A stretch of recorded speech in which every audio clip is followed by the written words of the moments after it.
पूरी धाम के पास एक गांव में एक आदमी रहता था जिसका नाम माधव था। वह बचपन से ही जगन्नाथ जी का बहुत बड़ा भक्त था, लेकिन उसकी भक्ति थोड़ी अलग थी। वह भगवान से बहुत प्यार करता था, लेकिन साथ ही उनसे शिकायत भी करता था।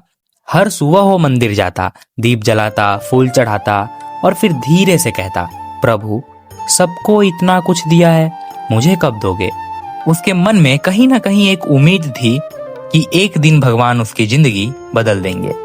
समय बीतता गया, लेकिन उसकी हालत और खराब होती गई। खेत सूख गया, काम छूट गया और घर में इतनी तंगी बढ़ गई कि कभी कभी उसे अपने बच्चों को बिना खाना खिलाए सुलाना पड़ता था।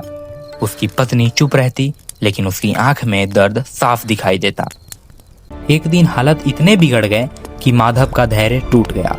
वह गुस्से से मंदिर पहुंचा और भगवान के सामने खड़े होकर बोला, मैंने हमेशा आपकी पूजा की है, आपका नाम लिया है, फिर भी आपने मुझे क्या दिया?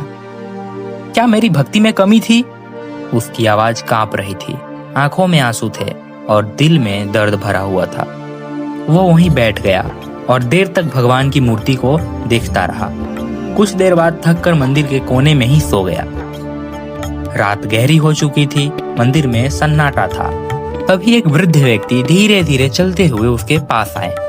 उन्होंने माधव को उठाया और प्यार से कहा, बेटा इतना दुख क्यों है?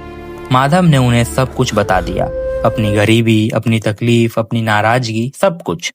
वृद्ध व्यक्ति मुस्कुराए और बोले, अगर भगवान तुम्हें एक मौका दे तो क्या तुम अपनी जिंदगी बदलना चाहोगे? माधव ने तुरंत कहा, हाँ, मैं कुछ भी करने के लिए तैयार हूं। वृद्ध ने कहा, ठीक है, कल सुबह तुम्हें एक रास्ता मिलेगा, उस रास्ते पर चलते जाना, लेकिन एक शर्त है, जो भी हो बीच में पीछे मुड़कर मत देखना। सुबह होते ही माधव उस रास्ते पर चल पड़ा। शुरू में सब ठीक था, लेकिन थोड़ी दूर चलने के बाद उसे अजीब अजीब आवाजें सुनाई देने लगी। कभी किसी के रोने की आवाज, कभी किसी के पुकारने की आवाज। उसे लग रहा था कि कोई उसे पीछे से बुला रहा है। उसका मन डगमगाने लगा। उसने सोचा शायद कोई मुसीबत में है, मुझे मदद करनी चाहिए। लेकिन उसे वृद्ध की बात याद आ गई, पीछे मत देखना। वो आगे बढ़ता रहा। अचानक उसे लगा जैसे उसके पीछे कोई बड़ी भारी चीज गिर रही है, जैसे सोने चांदी की बर्तन। उसने सोचा शायद कोई मुसीबत में है, मुझे मदद करनी चाहिए। लेकिन उसे वृद्ध की बात याद आ गई, पीछे मत देखना। वो आगे बढ़ता रहा, लेकिन उसने फिर भी पीछे नहीं देखा। उसका दिल जोर जोर से धड़क रहा था। रास्ता खत्म होने के करीब था। अब वो खुद को रोक नहीं पा रहा था। उसने सोचा, बस एक बार देख लूं क्या हो रहा है। उसने पीछे मुड़कर देख लिया। जैसे ही उसने पीछे देखा, सब कुछ गायब हो गया।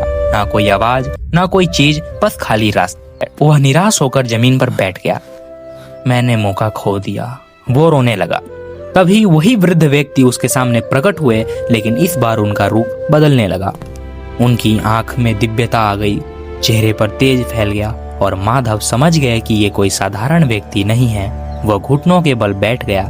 प्रभु आप। उसके सामने स्वयं जगन्नाथ जी खड़े थे। भगवान ने शांत स्वर में कहा, माधव मैंने तुम्हें एक मौका दिया था। तुम्हारे पीछे जो आवाजें थी वो तुम्हारी इच्छाएं थी, तुम्हारा लालच था, तुम्हारा डर था। अगर तुम बिना पीछे देखे आगे बढ़ जाते तो तुम्हें वो सब मिल जाता जिसकी तुम्हें जरूरत थी। माधव रोते हुए बोले, प्रभु मुझसे गलती हो गई, मुझे एक मौका और दे दीजिए। भगवान मुस्कुराए और बोले, जिंदगी हर दिन तुम्हें एक मौका देती है, लेकिन इंसान अपने ही डर और लालच में उसे खो देता है। इतना कहकर भगवान अदृश्य हो गए।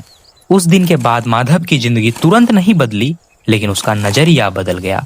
अब वो शिकायत नहीं करता था, वह मेहनत करता, भगवान का नाम लेता और जो भी मिलता उसमें संतुष्ट रहता।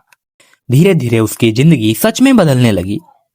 काम मिलने लगा, घर में खुशहाली आने लगी। लेकिन इस बार उसे किसी चमत्कार की जरूरत नहीं थी। उसने सबसे बड़ा सच समझ लिया था कि भगवान हमें सब कुछ देने के लिए तैयार होते हैं, लेकिन हमें खुद अपने डर, अपने लालच और अपनी अधूरी सोच से आगे बढ़ना होता है। और शायद इस कहानी का असली मतलब भी यही है। भगवान हमेशा हमारे साथ होते हैं, रास्ता भी दिखाते हैं, लेकिन उस रास्ते पर चलना और बिना डरे आगे बढ़ना ये सिर्फ हमारे हाथ में होता है।